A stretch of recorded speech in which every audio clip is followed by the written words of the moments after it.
C'était mieux avant. Qui n'a jamais entendu cette phrase? En général, elle est prononcée dans un soupir, accompagnée d'un regard empreint de nostalgie. Cette expression, qui témoigne du regret de choses passées, est parfois exaspérante à entendre. Et pourtant, je pense que nous l'avons tous prononcée au moins une fois dans nos vies. Car peut-être qu'après tout, c'était bel et bien mieux avant. C'est ce que je vais m'atteler à vous démontrer aujourd'hui. Avant toute chose, tradition oblige, je vais commencer par définir les termes du sujet. Dans celui-ci, 2 termes importants sont à dégager, mieux et avant. Tout d'abord, selon la définition qui nous en est donnée par le petit Robert, mieux désigne quelque chose de préférable, d'une plus grande qualité, d'un plus grand intérêt. Le terme avant, lui, se dit d'une chose arrivée plus tôt, selon ce même dictionnaire. Ces définitions laissent la porte grande ouverte à la subjectivité. Mais pour ma part, je suis intimement convaincu que c'était mieux avant. Laissez-moi pour commencer vous dire à quel point je suis ravi de vous voir, enfin qu'à moitié, car un masque, au cas où vous l'auriez oublié, couvre la partie inférieure de votre visage. Et oui, c'était mieux avant cette épidémie. On vivait insouciant, allant au restaurant, au cinéma, au théâtre, et on respirait à plein poumon l'air iodé du Havre. Et maintenant, quelle douce odeur de dioxine de furane, d'hydrocarbures aromatiques polycycliques et de polychloribuféta... Oui, tous ces éléments sont contenus dans vos masques chirurgicaux. Vous vous rendez compte du nombre d'informations dont on est privé par la dissimulation d'un sourire? La communication non verbale pâtit sévèrement de cette situation. Et c'est sans parler des autres tragédies engendrées par la pandémie. Tout ça pour dire, c'était mieux avant le Covid. Je pourrais m'arrêter là, mais le terme « avant » est bien trop vaste pour me contenter de ce simple cas. C'était mieux avant. J'en veux pour commencer pour preuve la musique. Qui peut se vanter de ne jamais s'être déhanché sur un titre des années 80? Ces chansons sont passées aussi bien au mariage de Tonton Dédé qu'à la soirée d'anniversaire de Sarah, 16 ans. Nul doute que l'on peut en déduire que la musique, c'était mieux avant. Par ailleurs, l'Office de tourisme de Leipzig s'est penché sur la question de savoir combien les compositeurs de musique classique gagneraient s'ils étaient encore en vie aujourd'hui. Et les réponses sont quelque peu surprenantes. Avec sa suite pour violoncelle numéro 1, Jean-Sébastien Bach gagnerait 24,3 millions de dollars grâce à Spotify, là où Ed Sheeran n'a gagné que 10,4 millions de dollars avec son titre Shape of You. Pour continuer sur le terrain de la musique, c'était à mon sens mieux avant, car faire et écouter de la musique était plus compliqué et avait donc plus de valeur. Aujourd'hui, on a perdu ce goût de l'exaltation de la recherche et de l'excitation de la trouvaille, tant pour les artistes qui sont capables de produire un tube en moins de 15 minutes, assistés par des intelligences artificielles et des outils électroniques. J'en veux pour preuve le tube de Noël qui revient nous toucher chaque hiver comme une grippe, j'ai nommé All I Want for Christmas Is You de Mariah Carey, que pour les auditeurs qui, lorsque leurs artistes préférés sortent un nouvel album, n'ont même pas le temps de le désirer, puisqu'en un clic, ils peuvent le découvrir. En outre, si ce n'était pas mieux avant, pourquoi tant d'artistes utilisent-ils des extraits de morceaux classiques pour composer leurs tubes contemporains? À titre d'exemple, je peux citer Mika, qui pour son tube Grace Kelly, sorti en 2007, s'est inspiré d'un air du Barbier de Séville, opéra composé en 1816 par Rossini. De même, Elvis Presley a écrit sa chanson Can't Help Falling in Love sur la base d'un morceau intitulé Plaisir d'amour et composé en 1787 par Jean-Paul et Gilles Martini. Je peux encore citer la chanson All by Myself, composée, écrite et interprétée par Eric Carmen, qui s'est vu infliger une amende pour avoir utilisé dans cette chanson un extrait du concerto pour piano numéro 2 de Rachmaninoff qu'il croyait à tort appartenir au domaine public. Mais on trouve aussi des morceaux de chansons plus récents utilisés dans des chansons contemporaines. Par exemple, Madonna utilisant un extrait de Gimme Gimme a Man After Midnight de ABBA dans sa chanson Hung Up, ou encore les Beatles faisant figurer la Marseillaise dans All You Need Is Love. Ce sont là autant d'exemples qui tentent à démontrer que dans le domaine musical, c'était mieux avant. Sinon, pourquoi le phénomène des reprises serait-il si populaire? Était-ce réellement nécessaire de faire un album intitulé Génération Goldman quand lui interprète ses chansons mieux que personne? De même, si ce n'était pas mieux avant, pourquoi les disques vinyles reviendraient-ils à la mode aujourd'hui au même titre que les CD? Comme quoi, certes, la dématérialisation a du bon, mais rien ne vaut le charme de ces petits objets ronds. Mais les vinyles ne sont pas les seules choses qui reviennent à la mode aujourd'hui. Vestimentairement parlant, la mode est aussi au vintage, à la fripe, à la seconde main. Le magazine Elle nous informe que parmi les 5 tendances mode qui vont persister durant la période printemps-été 2022, on retrouve parmi ces 5 tendances 3 qui se réfèrent à la mode d'avant. On a tout d'abord la mode du color block, qui est apparue bien avant que le concept même de mode soit inventé, puisque la couleur était un outil de distinction sociale, et ce dans toutes les civilisations. Il y a ensuite le vestiaire années 2000 et enfin les 60s. Tout cela tend une nouvelle fois à montrer que l'être humain a une appétence particulière pour tout ce qui appartient au passé, et donc que c'était bel et bien mieux avant. Concernant les films, on observe aujourd'hui de la part de Disney un mouvement tendant à réaliser ces films d'animation en live action. On pourrait voir par là un aveu de studio aux grandes oreilles qui, en manque d'inspiration pour de nouveaux projets, admet que ces grands classiques sont inégalables et les réadapte pour le plus grand bonheur des petits et des grands, sauf quand c'est raté. Comme quoi, c'était mieux avant. Concernant les évolutions techniques et technologiques, certes, elles sont d'une grande utilité et nous rendent service au quotidien, mais elles viennent avec leurs travers. Prenons l'exemple de la médecine. Je ne serai pas mauvaise langue et j'admets volontiers que le temps de la peste, du scorbut et du choléra ne me manque pas, bien qu'étant à moins de 20 ans, je n'ai pas eu la chance de le connaître. Aujourd'hui, on sait soigner énormément de maladies et notre connaissance du corps humain est aiguisée. Mais celle-ci l'est tellement que nous avons les moyens de le manipuler et de le remodeler à notre guise. Autrefois, les gens n'avaient pas d'autre choix que de s'accepter tels qu'ils étaient, car nulle méthode ne leur permettait de modifier leur morphologie de manière permanente. Couplé à l'émergence des réseaux sociaux qui permettent la diffusion d'idéaux, de photos souvent retouchées, de personnalités parfois botoxées, le progrès en matière de médecine transforme la norme de beauté sociale en un objectif inatteignable, faisant plus que jamais écho à la phrase de Jean-Paul Sartre « L'enfer, c'est les autres ». C'était donc mieux avant, quand la société n'était pas viciée par une artificielle superficialité causant complexes et autres insécurités. Plus que sur le point physique, la médecine a eu beau évoluer, elle n'est aujourd'hui pas adaptée à certains problèmes créés par l'évolution. En témoigne le problème du plastique. Révolution au moment de sa création, il est aujourd'hui fléau et l'on prône sa suppression. Et bien que ce problème ne semble être qu'un souci de pollution environnementale au premier abord, un reportage m'a révélé qu'un être humain ingérait par semaine l'équivalent d'une carte bleue en microplastique. L'organisme ne sait pas éliminer ces particules qui se logent en nous, et la médecine non plus. L'évolution est aussi source de pertes. Par exemple, ma sœur, ayant étudié les sciences du langage, m'a appris que les enfants chinois, se servant exclusivement d'outils numériques, et ces outils utilisant un alphabet chinois simplifié, n'étaient plus capables de former les caractères traditionnels à la main. De même, le recours à des applications pour organiser nos vies est certes pratique, mais entraîne des conséquences sur nos cerveaux qui ont de plus en plus tendance à être paresseux, cela causant, à terme, des troubles de la mémoire. En effet, à en croire les conclusions d'une étude menée en 2009 par des scientifiques de l'université de Stanford, la principale cause de cette perte de mémoire collective n'est pas le smartphone, mais ce qu'on appelle le multitasking, en français, l'usage de multiples appareils électroniques en même temps. Ce comportement a pour effet d'affaiblir notre capacité à nous concentrer et à lire avec attention. En effet, si nous oublions ce que nous venons de lire sur les fenêtres ouvertes de l'écran de l'ordinateur ou du smartphone, c'est que nous avons habitué notre cerveau à tout trouver en un clin d'œil. Désormais, nous faisons appel à la super mémoire du monde qui est devenue le web afin d'y dénicher à tout moment des savoirs copiables et collables, qu'il n'est plus indispensable d'apprendre par cœur, au risque de faire de nous des êtres sans mémoire. Mais qu'importe, nous aurons déjà oublié ce terrible constat demain, non ? Ainsi, c'était mieux avant car nous n'étions pas dépendants de la technologie et vivions notre vie à travers nos yeux. En outre, si c'était mieux avant, c'est parce que nous n'avions pas les moyens de savoir ce qu'il se passerait après.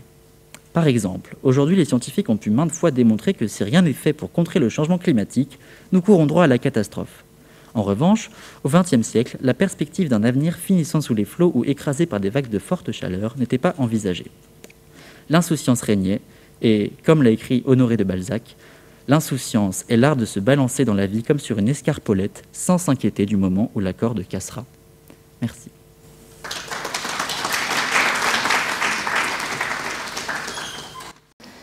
Monsieur le Président, qui est là avec nous virtuellement, Messieurs les membres du jury, chers publics et chers contradicteurs.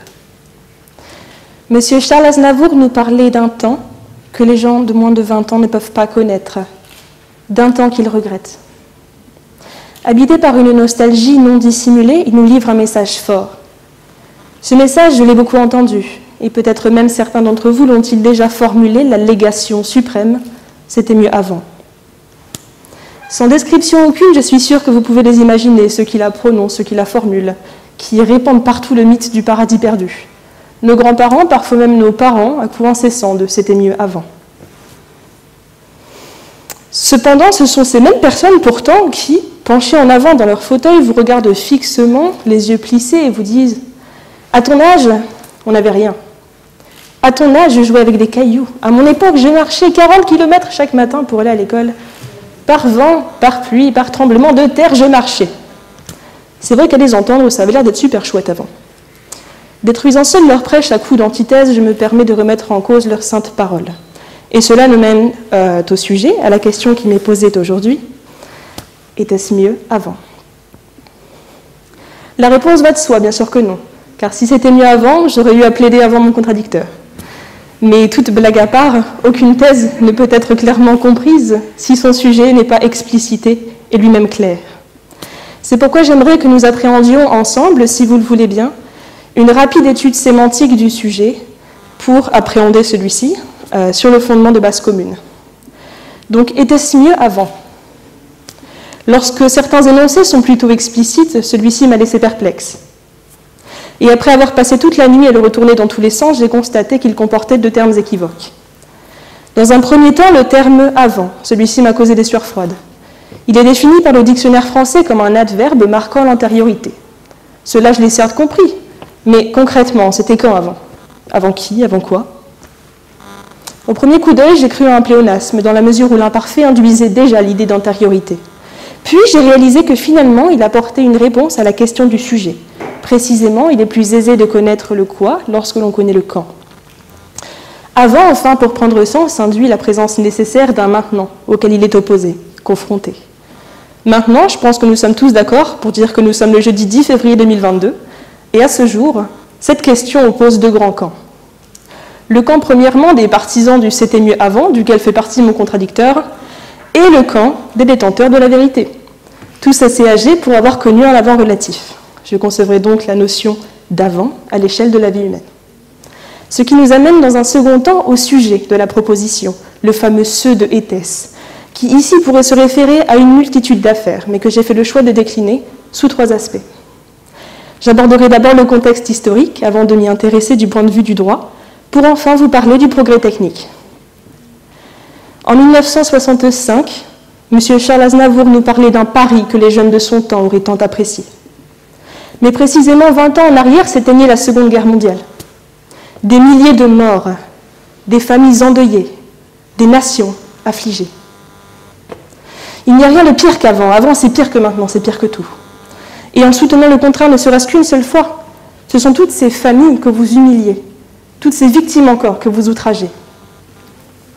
De nos jours, tout homme instruit sait qu'à cette question, il n'est simplement plus envisageable de répondre à l'affirmative. Au XXIe siècle, dire « c'était mieux avant », c'est atténuer le génocide juif, c'est préférer Vichy à la République. Parce que oui, mesdames et messieurs, le XXe siècle est entaché de plus d'horreur qu'il n'est marqué de réjouissance. Celui qui est surnommé le siècle des guerres totalise quelques 230 millions de morts qui ont pâti des idéologies d'hommes trop fiers pour en débattre et trop lâches pour les défendre de leur sang. À ce stade, le syllogisme paraît plus qu'évident. Le XXe siècle, il n'y a rien de pire. Le XXe siècle, c'était avant. Alors avant, il n'y a rien de pire. De quoi ternir la belle époque. Choqués et meurtris, nous avons réagi. Fort de lois internationales qui encadrent aussi bien l'entrée en guerre que la conduite au combat, de telles horreurs ne sont plus à craindre dans une majorité géographique. Grâce aux lois et grâce au droit. Fidèle à ma science et à mes influences, je me devais pour cette seconde partie de vous amener sur le chemin du droit, une discipline au cœur des sociétés, qui témoigne de l'histoire et façonne le monde. Cette affirmation, je ne l'énonce pas pour m'attirer quelques faveurs du président du jury en ce jour de débat, bien que cela serait dûment apprécié, ne vous en privez pas, mais pour vous exposer, si vous le voulez bien, ma démarche empreinte d'une logique presque élémentaire. Assurément, dans une large mesure, le citoyen moderne doit son confort à la justice qui le protège, lui et son intégrité. Ces droits fondamentaux octroyés sans effort dès notre naissance ne sont pas tout droit sortis d'une pochette surprise. Ils sont le résultat d'années de lutte, d'hommes et de femmes convaincus, le résultat de l'émergence de nombreux traités et accords d'après-guerre qui ont forgé notre sécurité physique et juridique, égalitaire et inaliénable. Ce n'était pas mieux avant, non. Et déjà en 1945, la charte de l'ONU l'avait compris et l'introduit dans son préambule. Je cite « Nous, peuple des Nations Unies, résolus à préserver les générations futures du fléau de la guerre, qui 2 fois en l'espace d'une vie humaine a infligé à l'humanité d'indicibles souffrances. » Déjà, il l'avait compris. Le mieux ne peut se trouver où l'on trouve une guerre bestiale. Puis ils l'ont concrétisé en l'objet de cette charte, par nécessité capitale de barricader ce passé meurtrier dans l'avant. 2 décennies plus tard, autre salle, même ambiance. En 1963, aux États-Unis d'Amérique, il avait un combat, la ségrégation, et il avait un rêve, l'harmonie des races. Son activisme a bouleversé le droit avec le vote du Civil Rights Act, marquant la fin de la ségrégation raciale, en 1964.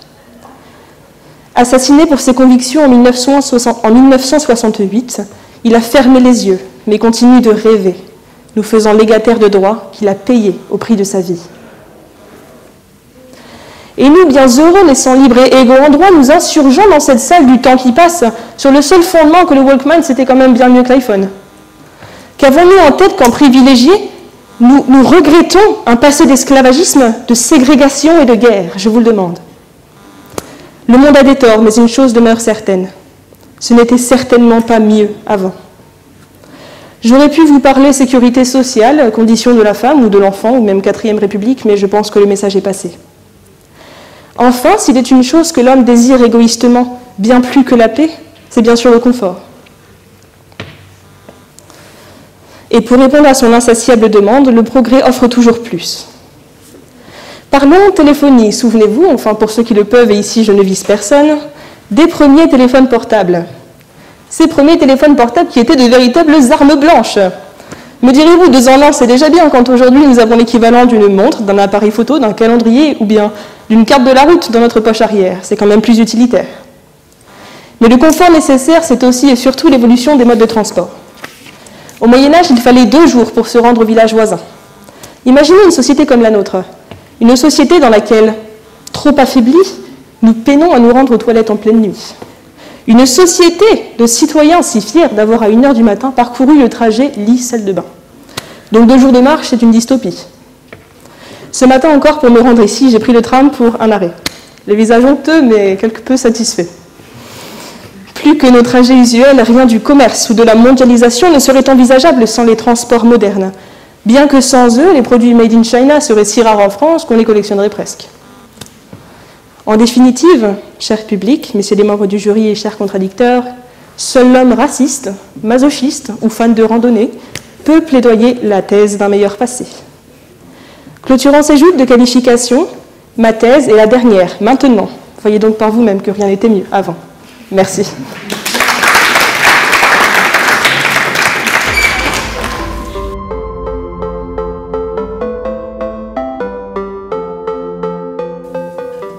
Chère contradictrice, c'était mieux avant. C'était mieux avant que vous ne parliez. Je plaisante. Restons sérieux. Votre plaidoirie était très intéressante. Merci pour ces insultes gratuites. Vous avez avancé que l'avant, c'était un sentiment d'antériorité, mais vous êtes focalisé uniquement sur le XXe siècle. À mon sens, l'avant, c'est ce qui s'est déjà passé. Vous avez également dit que nous étions le 10 février, et rien qu'en faisant ce constat appartient déjà au passé, à l'avant. En vous focalisant sur le XXe siècle, vous avez ensuite parlé de la guerre, des traités, des accords, des chartes, de la fin de la ségrégation raciale, mais la fin des Jim Crow Laws, les lois ségrégationnistes, n'ont-elles pas eu lieu en 1964, comme vous l'avez dit, donc au XXe siècle?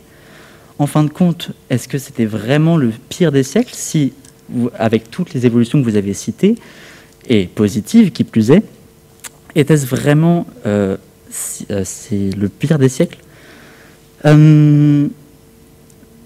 Vous avez ensuite... excusez-moi. Vous avez ensuite parlé de nostalgie en introduction, donc tout ce qui s'est passé dans une vie antérieure, dans une vie antérieure... Non, je me perds, pardon. La nostalgie, n'est-ce pas le signe que c'était mieux avant, puisque les gens préfèrent se réfugier dans des souvenirs plutôt que se tourner vers l'avenir, un avenir qui n'existe d'ailleurs pas encore, puisque les seules choses qui existent tangiblement actuellement, c'est l'avant et le maintenant, qui pourtant est très subjectif, car une fois que je dis que nous sommes maintenant, il appartient déjà à l'avant. Ainsi, c'est toujours mieux avant, car après n'existe pas, et maintenant appartient à l'avant dès lors qu'il est vécu. On ne peut donc pas comparer, et c'est donc toujours mieux avant, car tout est mieux que rien. L'avenir n'existe pas, on ne sait pas de quoi demain sera fait. Vous ne pouvez pas me soutenir avec vigueur et conviction que demain sera meilleur, on ne sait pas. Qui sait, un accident est si vite arrivé, vous sortez de la fac, une voiture vous renverse, et Je vous prie, Nathan. Non, mais pardon. Ah, c'était tout à fait fortuit. Je n'avais commandé personne. C'est faux. Je n'ai pas commandé... Non. On se calme.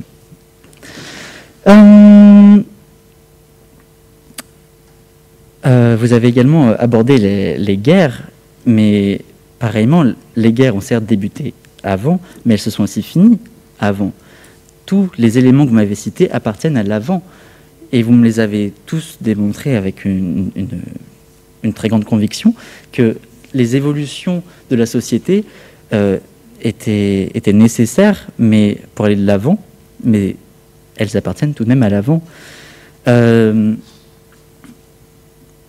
C'est l'homme qui a tout construit socialement, c'est lui qui a tout causé, en fin de compte, c'est lui qu'il faut blâmer. Et donc, à mon sens, c'était mieux avant que l'homme n'existe, car avant, c'est n'importe où dans le passé. Alors, il suffit de prendre un événement, un temps auquel nous n'étions pas encore présents, pour supprimer toutes ces notions d'inégalité, de ségrégation, de guerre. Sans nous, il n'y aurait rien de tout ça. Donc c'était mieux avant quand nous n'étions pas là. Merci.